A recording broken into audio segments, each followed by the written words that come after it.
Renungan harian ini diadaptasi dari buku renungan harian Star Bina Warga GKI.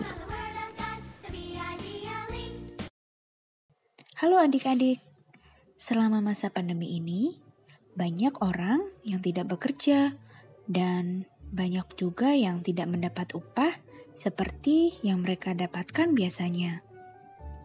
Karena hal itu, ada beberapa orang yang nekat berbuat jahat. Mereka menginginkan harta orang lain sehingga kejahatan meningkat. Alkitab menceritakan ada yang berbuat jahat.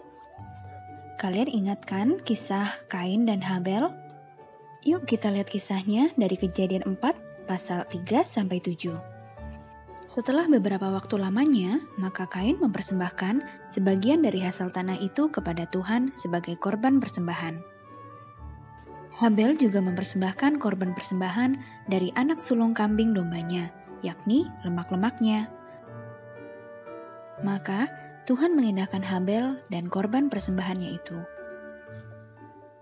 Tetapi Kain dan korban persembahannya tidak diindahkannya.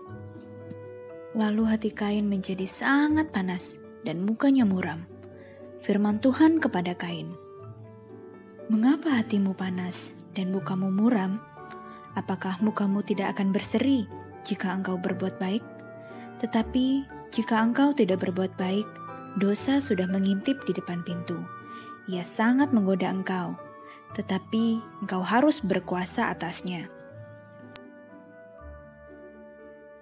Kain tidak tahan akan iri hatinya, sehingga ia kesal dan akhirnya berbuat jahat, membunuh adik satu-satunya itu. Adik-adik, apakah kalian pernah merasa iri hati? Ketika melihat saudara kalian mendapatkan nilai yang lebih bagus, atau saat saudara kalian mendapatkan sesuatu yang lebih dari kalian. Apakah kalian merasa iri? Iri hati itu muncul karena kita terlalu fokus pada milik orang lain, sehingga kita lupa untuk bersyukur pada apa yang Tuhan berikan pada kita. Padahal Tuhan sudah menyiapkan berkat untuk kita, tapi berbeda-beda. Kita diberikan kemampuan dan kelebihan yang spesial, tidak sama satu dengan lainnya. Jadi tidak boleh iri lagi ya adik-adik, apalagi iri hati bisa membawa kita kepada kejahatan lainnya, seperti kisah Kain dan Habel tadi. Kita ingat dan syukuri perbuatan ajaib yang dilakukan oleh Tuhan atas hidup kita, dan tidak lagi membandingkannya dengan orang lain. Karena Tuhan sudah rencanakan yang baik bagi kita, jadi kita tidak perlu iri hati lagi dengan orang lain. Yuk kita berdoa. Bapa di sorga, ajarlah kami untuk mengingat bahwa kami adalah ciptaan-Mu yang sungguh sangat baik. Ajar kami untuk terus hidup dekat denganmu, menjauhi rasa iri hati dan kejahatan.